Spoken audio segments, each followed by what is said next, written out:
I was 34 the night I learned the sound a heart makes when it decides not to break. It's not a shatter. Not the glassy crack I'd imagined as a girl reading tragic novels beneath the blanket while the monsoon chewed at the windows. It's a soft, decisive click, like a lock turned from the inside. That night, in my mother-in-law's dining room, crystal chimed and secrets breathed in the walls. I sat at the end of a long, glossy table I had polished 100 times in the name of family. In the name of being a good wife. In the name of buying peace with the tender currency of my patience. The people I called family wore the masks they saved for holidays, polite, lacquered, smoothed to a shine with old money and older habits. Every plate was a mirror. Everywhere I looked, I saw an image of myself reflected back a woman in a dove-gray dress she bought on discount. A woman who still cut price tags from hope. I am a woman. A nurse. A daughter who forgot to breathe for other people's comfort. A wife who kept her vows even when the roof leaked, and the promises did. I grew up on a lane that smelled of frying shallots and rain turning dust to pulp. My father drank, and apologized, and drank again. My mother stitched other people's dresses until midnight while I read to keep time from eating us alive.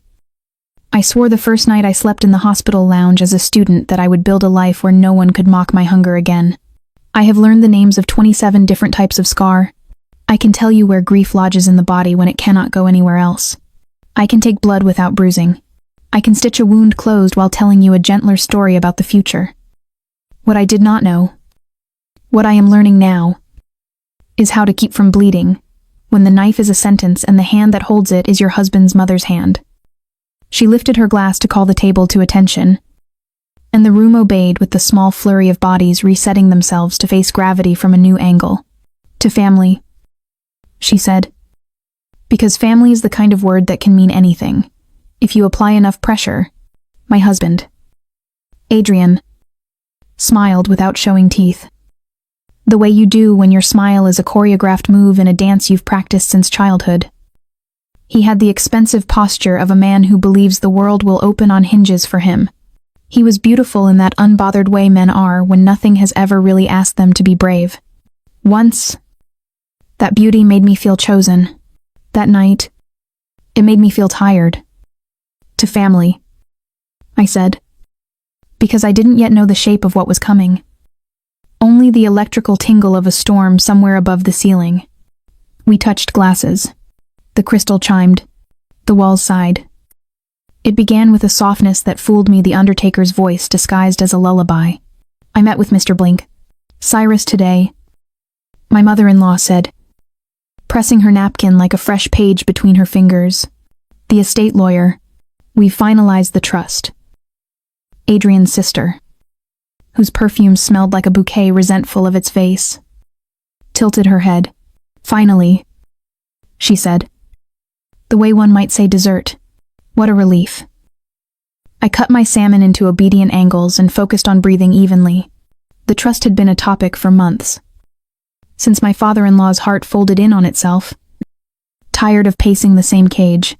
In the weeks after the funeral, the house filled with visitors and casseroles and the clattering insistence that money is how you say I'm sorry and I'm still here after death has taken what you loved most. It was too much.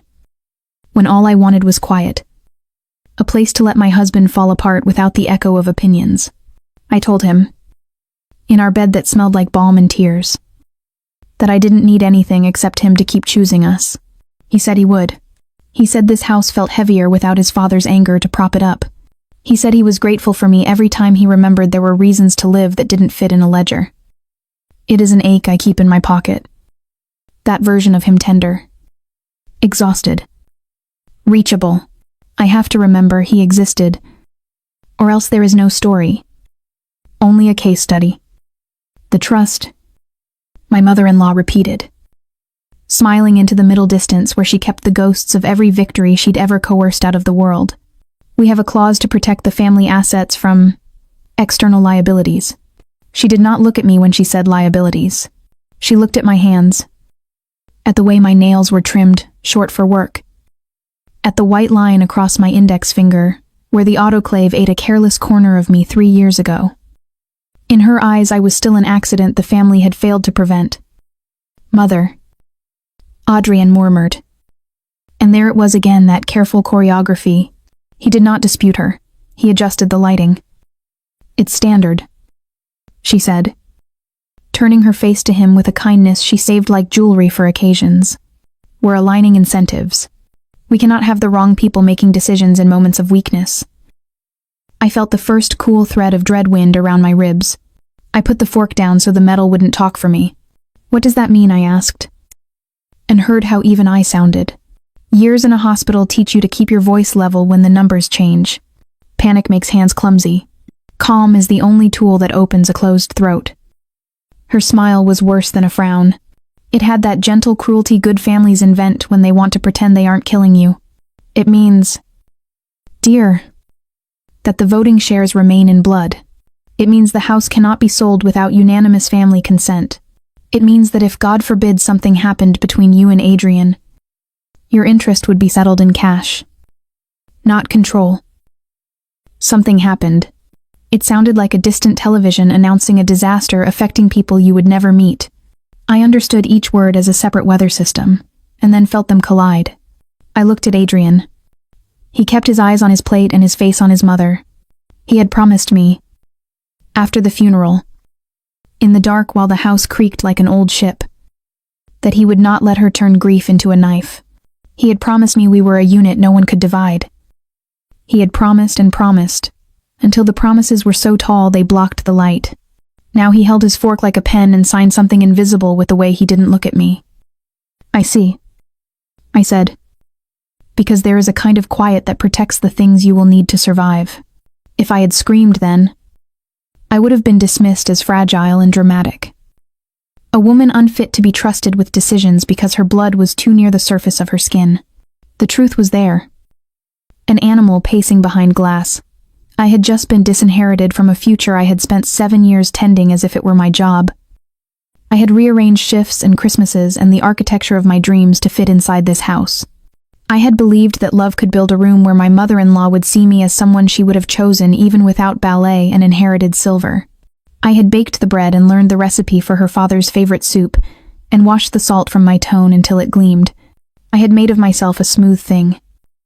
The trust informed me, in legalese disguised as grace, that I had always been a guest. The rest of dinner was an orchestra of cutlery and self-congratulation.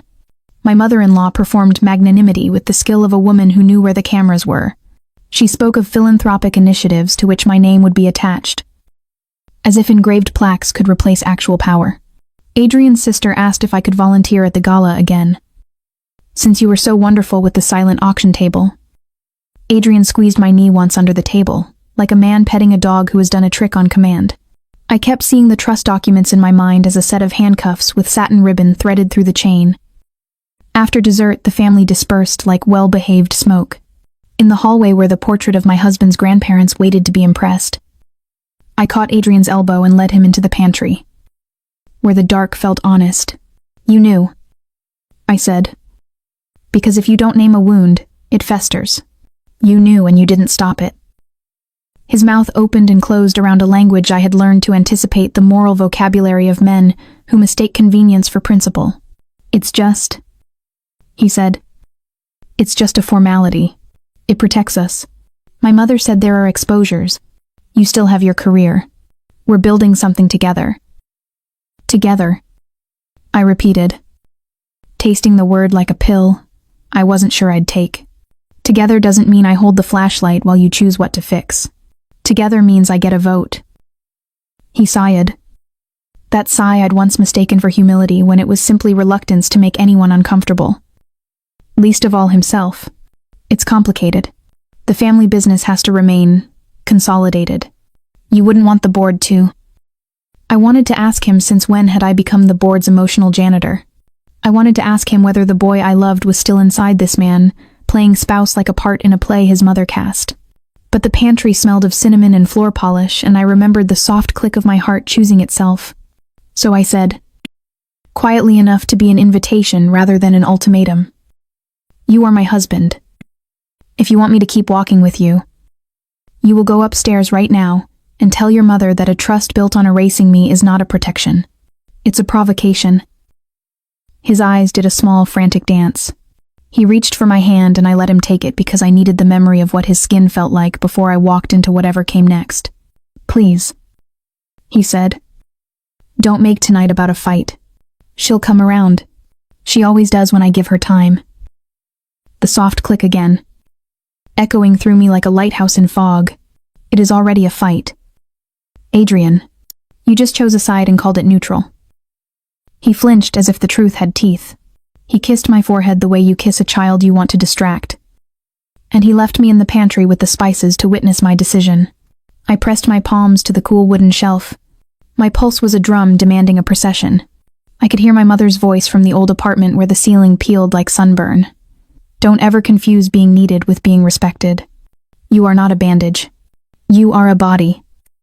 I went upstairs not to plead but to look. My mother-in-law's study was a museum of war trophies disguised as tasteful objects. A carved box from a country she'd visited for a week and called hers in every story afterward. A silver pen from the mayor. A photograph of my husband as a child holding a sailboat. His father actually sailed while he watched. The desk was an altar to order. On its surface, the trust packet lay open. The ribbon uncoiled like a shedskin. The top page had my name on it, my maiden name. Trisected and misspelled. The flourish of the lawyer's signature looked like a whip held at the wrong end. There was a note in my mother-in-law's hand. "Neat as stitches. We must keep sentiment out of the room." I felt something ancestral stand up inside me. The kind of woman who had kept books for men who couldn't read their own debts. The kind of woman who had melted her bracelets to buy bread. The kind of woman my mother had been. Making new dresses out of old ones, and pride out of leftovers. I was the descendant of a brutal tenderness that had never learned to congratulate itself. I slid my phone from my purse and photographed every page. I sent the files to an email. No one knew I had one. I created the year I realized that love without proof is just a rumor. Then I opened the top drawer to retrieve nothing in particular, and found exactly what would become the hinge, a second file folder. Thinner, with a single document paperclipped to a letter on law firm stationery. It was the draft of a prenuptial amendment I had never seen. A proposal routed through my husband's mother for review and hand-annotated with notes that judged my worth in the round numbers men use when they don't want to count the days you mended them. My name was a placeholder. My value was a guess. The amendment was dated the morning after my father-in-law's funeral. When I was the one reminding people to drink water and rest. I should have wept. I was built for weeping. My mother-in-law would say, "Women like me. All water and reaction." Instead, I put the file back in the drawer exactly as I had found it. Because revenge is not an explosion, it is weather. It moves slow and arrives inevitable. My hands were steady enough to deliver a baby. My breath was a metronome. I thought of every patient who had thanked me with their eyes when their voice couldn't climb out of pain. I thought of my mother at a table with inadequate light and infinite patience, teaching me how to baste a seam so the visible stitches would never betray the work. I thought of the promise I made myself at 15 that I would not audition for a life that wanted to borrow my courage and credit it to someone else. Downstairs. The family laughed in those small controlled bursts that mean nothing is funny but everything is performing. I walked past the portraits that had never made room for my face and collected my coat. When Adrian found me at the vestibule, he put his hand on the door as though he could traffic control my freedom. "Where are you going?" he asked, bewildered by the notion that a door could open in a direction he did not bless. "Home," I said.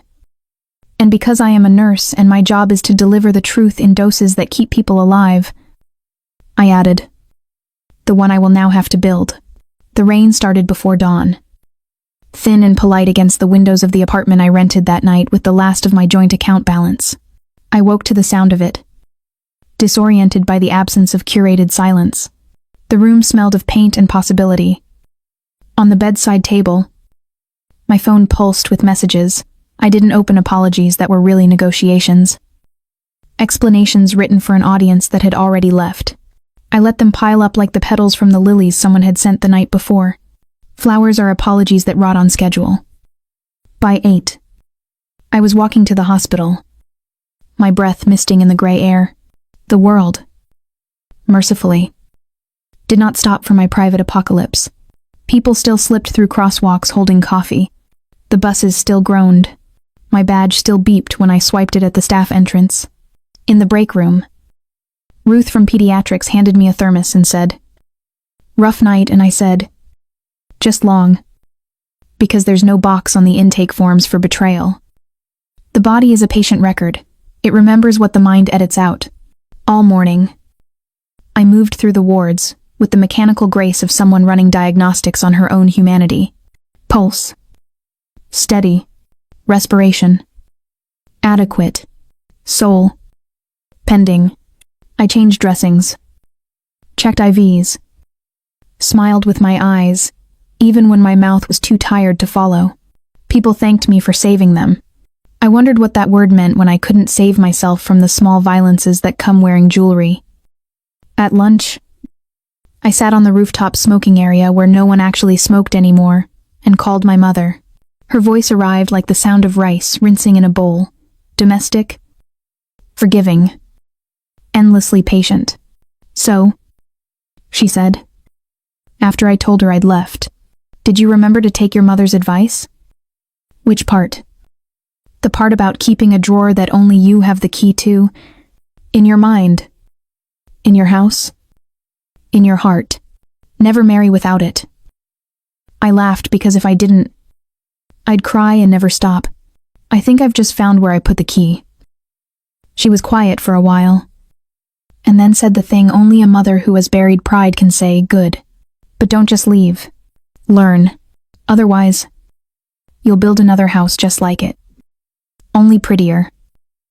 That night, I pulled the photographs from my phone, the trust, the amendment, the annotations that turned my life into a margin note and spread them on the table like tarot cards. What story did they tell? A woman married into money and discovered poverty of another kind. A family that mistook inheritance for immortality. A son who confused obedience with love. But beneath that, another story, whispered the nurse who stitched herself back together with precision and intent. I drafted an email to a journalist I had treated once after a car accident. A woman whose leg I'd pinned back to itself with a calm that astonished her. She'd promised, between morphine and tears, that if I ever needed a favor, she owed me one. I have documents. I wrote, showing financial manipulation and potential fraud in a family trust tied to Harrington and Ames investments. I deleted the names. Left only the clues. Real revenge is patient. It wears gloves. I didn't send it that night. I waited. I needed to be sure that what I wanted was justice. Not just noise. For weeks, I worked, saved, slept on a mattress that deflated by morning, learned to live without approval. The ache dulled into an idea. What if I could use their own hunger for control to unmake them? I remembered the lawyer's name on the documents, Cyrus Smooth. Deferential. The kind of man who never said no to power but occasionally whispered yes to the highest bidder. I called his office pretending to be an assistant from a rival firm asking for a consultation about asset risk under interfamily trusts. He booked me for Thursday afternoon. I arrived early. His receptionist offered water. I declined. When he entered, he didn't recognize me, which was convenient. I let him speak about confidentiality and fiduciary duty until his voice was the only thing in the room. Then I took out the folder. Let the top page slide free just enough for him to see the letterhead. His face drained. "I don't want money," I said. "I want information. Who suggested the amendment?" He hesitated just long enough to tell me the truth would cost him. "It came from Mrs. Ames directly," he said. "She wanted options." I advised against certain language, but she insisted. "Did she use my name?" He shook his head. "No. She called you the complication. All." I thanked him and left. The word rolled around my mouth like a seed. Complication. The thing you remove in surgery to save the rest. The part that doesn't belong in the success story. I could have burned her house down with that word. But I wanted something slower. I wanted her to watch it happen. The next week, I attended a charity gala at the Grand Meridian as a volunteer nurse liaison for the hospital's donor outreach program. My mother-in-law chaired the event. Her diamonds tuned to the lighting like a broadcast signal. She didn't see me at first. People like her rarely look down. When she did, her smile flickered like a power outage. "I didn't realize you'd be working tonight," she said, her voice wrapped in silk and acid. "I'm on the schedule," I said, handing her a clipboard. "We all serve where we're needed." She tilted her head, calculating whether I was harmless. "Well, be sure to stay out of the photographs." "Oh, I will," I said. "You might not want your donors to see me anyway. Complications ruin symmetry." Her eyes sharpened. "Excuse me." But I was already walking away. Clipboard steady. Pulse, even. That night, as she delivered her speech about legacy and responsibility, I sent the email. The journalist replied before dessert. The article dropped 3 days later. Philanthropic dynasty, accused of manipulating family trust to exclude non-blood beneficiaries. It didn't name me. But it didn't have to. Everyone in their world knew who the non-blood beneficiary was. The financial watchdog smelled blood. The board called an emergency meeting. Adrian called 16 times. I answered once. "You did this?" he asked. Incredulous. As if he hadn't watched his mother do worse. "You're destroying my family." "No," I said.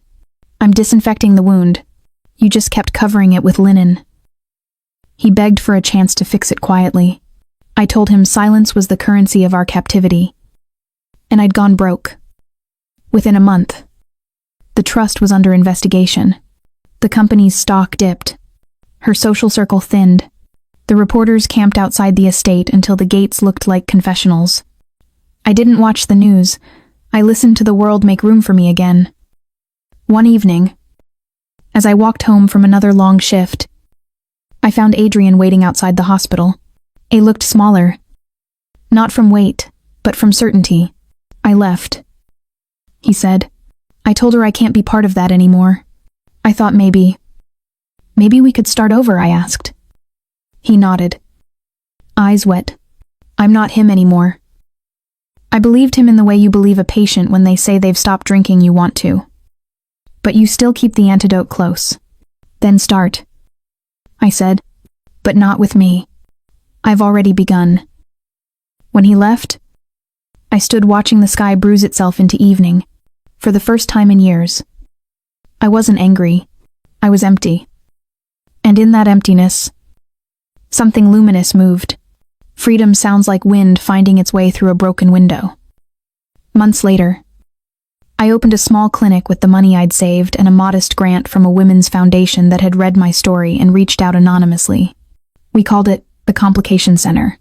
It treated the kind of wounds you couldn't see on X-rays. Domestic, financial, emotional.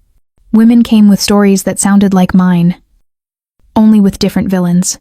We built new vocabularies for survival. Sometimes, when the rain begins before dawn, I still hear the click of my heart locking itself shut. But then I think of the key my mother told me to keep, and I realize it isn't for closing doors, it's for opening new ones. If you've ever rebuilt yourself from the pieces someone else called useless, I hope you know you're not the complication, you're the cure. Like, share, and subscribe if you believe every woman deserves to own her own story. Tell me in the comments, what door did you finally unlock?